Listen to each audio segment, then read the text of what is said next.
The house on Birchwood Lane had a porch swing that creaked in a specific way.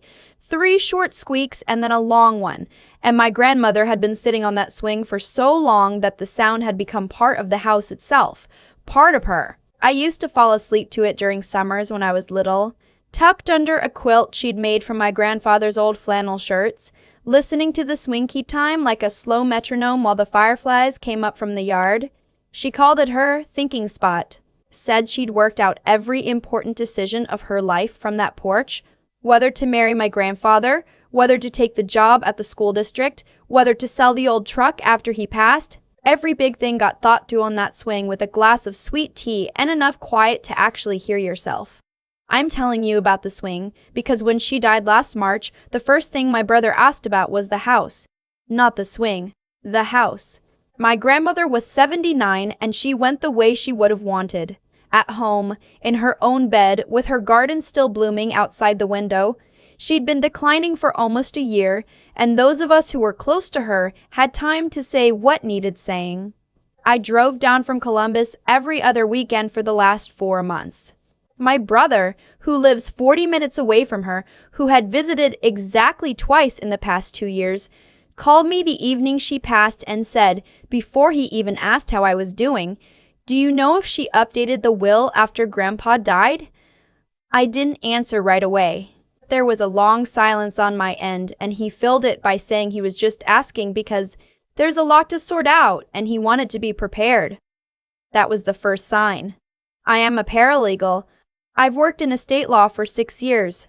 I know what prepared looks like when it comes from someone who genuinely wants to help settle an estate, and I know what it looks like when it comes from someone who has already started calculating.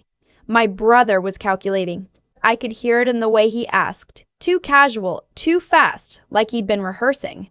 My grandmother's name was Helen. She was the kind of woman who remembered your coffee order and your birthday and the name of the teacher who'd been mean to you in 4th grade. She kept a ceramic bowl on her kitchen counter filled with those soft peppermint candies, the kind wrapped in cellophane, and I have never once in my life passed a bowl of those candies without thinking of her. She taught me to garden. She taught me to garden. She sat with me on that porch swing the summer after my divorce and didn't say a single word about what had gone wrong.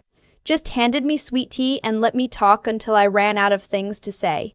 She left me the house. Not split, not to be sold and divided. Just to me, with a note in the will that said she trusted me to keep it in the family if I could, and to let it go gently if I couldn't. Her words, "Let it go gently," that was Helen through and through. My brother received a cash inheritance, a meaningful amount. I won't say the number because it isn't mine to share, and several pieces of furniture he told her he loved over the years, including the writing desk from her bedroom that had belonged to her mother. He wasn't left out. He wasn't shortchanged. He received what she had chosen to give him. He did not see it that way. The will was read on a Thursday. By Saturday morning, he was texting me about getting the house appraised so we can figure out the fair split. I called him instead of texting back, because some conversations need a voice.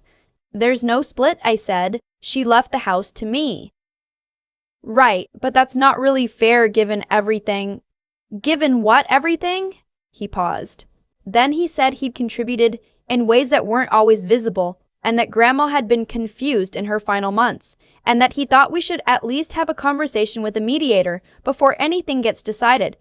I had been a paralegal for 6 years. I knew exactly what he was building toward. I told him I'd call him after the services. I had a grandmother to bury. The funeral was on a Tuesday. It was small. Helen would have wanted it small. At the church she'd attended for 43 years, with the pastor she liked and the hymns she picked out herself in a folder she'd left in her desk drawer, labeled "When the Time Comes." That was her. She planned her own funeral the way she planned everything, quietly, thoroughly, without making anyone else feel burdened by it. My brother came. He sat in the 3rd row and cried. And I won't say those tears weren't real because I don't know what's real inside someone else. After the graveside service, when people were hugging and sharing memories in that gentle, stunned way people do, he found me near the cars and said he'd been doing some research and wanted to talk about the house, when I was ready. I said, okay. I was not ready. What I was doing, quietly, was talking to my supervising attorney. Her name is Patricia, and she has been practicing estate law for 22 years, and she does not rattle easily. I told her everything over the phone the night after the funeral. My brother's texts, the mediator comment, the confusion suggestion, and she listened without interrupting. When I finished, she said, "He's going to contest." I asked her what she thought I should do. She said, "Document everything, and let's talk about the house title before he has time to make any moves." That conversation changed everything. Here is what I did not know, or rather what I had not yet applied to my own situation, even though I had seen it play out in other people's files for years. Contesting a will takes time and legal standing and a legitimate claim. My brother had none of those things clearly on his side. My grandmother had been assessed as mentally competent by her physician 8 months before she died, standard practice for a woman of her age who was updating estate documents. The will had been drawn up by an attorney. There were witnesses. There was a paper trail that was clean and thorough. What my brother had was anger, and a very high opinion of what he deserved. Over the next 3 weeks, he escalated slowly and then all at once. First, it was texts asking about the appraisal, then a longer message suggesting that our grandmother had always intended for the house to be shared and that I was taking advantage of her wishes. Then a voicemail from his wife, soft-voiced, careful, framed as concern, saying they hoped we could work this out as a family and that my brother was really struggling. I did not respond to any of it in writing. Patricia had been very clear. Do not put anything in texts or emails that you wouldn't want read in front of a judge. I responded to everything verbally when I responded at all, and I kept records of every message he sent me, time-stamped, saved in a folder I labeled with Helen's name. The call that finally clarified things came on a Saturday in April, about 5 weeks after the funeral. He called, not texted, and his voice was different, less careful. He said he'd spoken to an attorney of his own and was prepared to move forward with a challenge to the will on the grounds of undue influence. Undue influence, I said. You were down there every other weekend? You had access to her. It's a legitimate claim. I sat down on the floor of my kitchen, not because I was shocked. Patricia had warned me this was coming, but because I needed a moment to feel the full weight of what he was saying. He was telling me that my grandmother hadn't truly wanted to give me the house, that my presence in her life, my weekends driving down, my mornings in her garden, and my evenings on her porch swing had been manipulation. That what I had thought was love was, in his version of events, leverage. I stayed on the floor for about 30 seconds. Then I got up. "Okay," I said, "let me know when your attorney reaches out to mine." He seemed surprised that I had an attorney. He asked me since when, and I told him since the week after the funeral. He was quiet for a moment and then said something about how it didn't have to be this way. "No," I said, "it didn't," and I hung up. What followed was 4 months of paperwork and patience. Patricia was methodical and calm, and occasionally very funny in a dry, quiet way that made the whole thing feel survivable. My brother's attorney sent letters. Patricia responded. I provided documentation, the physician's assessment, the records from my grandmother's attorney showing the will had been updated 14 months before her death, with no involvement from me. The visitor logs from her home health aide that showed the frequency of visits from both of us in her final year. His 40-minute drive. My 200-mile round trips. The math was not flattering to him. What my brother did not know, could not have known, because I had not told him, and neither had Helen, was that my grandmother and I had talked about this. Specifically, sitting on that porch swing the October before she died, when the trees had gone orange and the light was coming across the yard in long, flat stripes the way it does in fall, she had told me she was leaving the house to me. She had explained why. She said she had seen, over the years, the difference between the two of us. Not in love, she was careful to say that. She loved us both, but in how we showed up. She said she wanted the house to go to someone who would feel it, who would understand what it held. I cried, sitting there on her swing. She handed me a peppermint candy and said, "Don't let anyone take what I give you freely." I didn't fully understand what she meant at the time. I do now. In late July, my brother's attorney sent a letter indicating that they were withdrawing the contest. The physician's documentation had been the turning point, Patricia told me. The timeline of the will's update made the undue influence argument very difficult to sustain. And honestly, and Patricia did say this, gently, the overall picture of who had shown up and who hadn't was not something a judge was likely to find sympathetic to his position. He called me after, not his attorney, him. I almost didn't pick up. He didn't apologize, exactly. He said he'd gotten in his head about things and that the money situation had been stressful and that he hadn't meant for it to go this far. He said he hoped we could move on. I told him I needed time. I'm still deciding how much time. That's an honest answer. He is my brother and I do not know yet what that means for us going forward, what form that relationship takes now, or whether it takes any form at all. Some things don't go back to what they were. Sometimes that's okay. Sometimes you lose something that was already different from what you thought it was. What I know is this.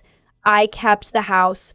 I was up there 2 weekends ago with a can of wood stain for the porch railing and a new cushion for the swing, the same sage green Helen always used. I sat out there in the early evening when the work was done, and I could hear the swing do its thing. 3 short squeaks and a long one, and the fireflies were coming up from the yard the same way they always have. I thought about her. I thought about what it means to be the person who shows up, not because someone is watching, not because you expect something in return, just because there is someone you love and they need you there. She knew that about me before I knew it about myself. That's what she left me. The house is just where she put it. I've thought a lot about what actually happened in that year. Not the legal part, not the paperwork or the letters between attorneys, but the deeper mechanics of how it all unfolded the way it did.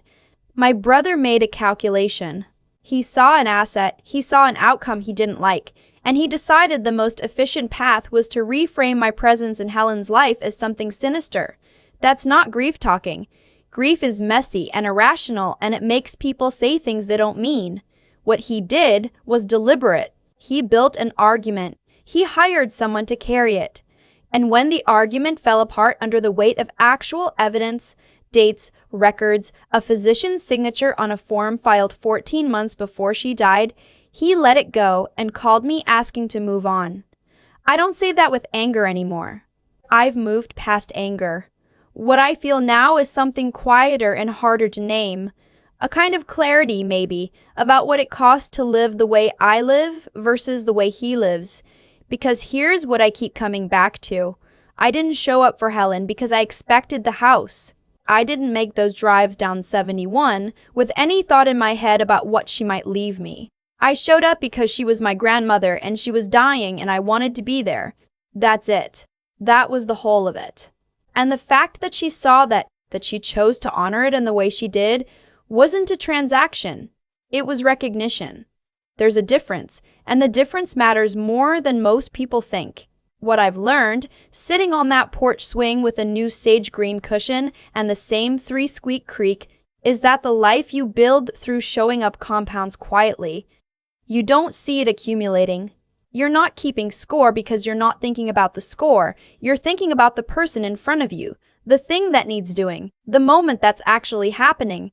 And then one day, years in, someone who was watching all along reflects it back to you, not always in a will, sometimes in a phone call, sometimes in a letter, sometimes in nothing more than the way someone looks at you when you walk into a room. My brother spent years calculating and ended up with furniture and a legal bill. I spent years showing up and ended up with a house and the knowledge that the woman who raised my mother knew exactly who I was. Patricia told me once during one of the harder weeks that estate disputes almost always come down to one thing: people confusing proximity with entitlement. Thinking that wanting something badly enough or feeling like they deserved it was the same as having a right to it. Intelligence without honesty is just cleverness, and cleverness has a way of outsmarting itself when the facts are laid flat on a table. Hallen used to say that character is what you do when no one's making you do it.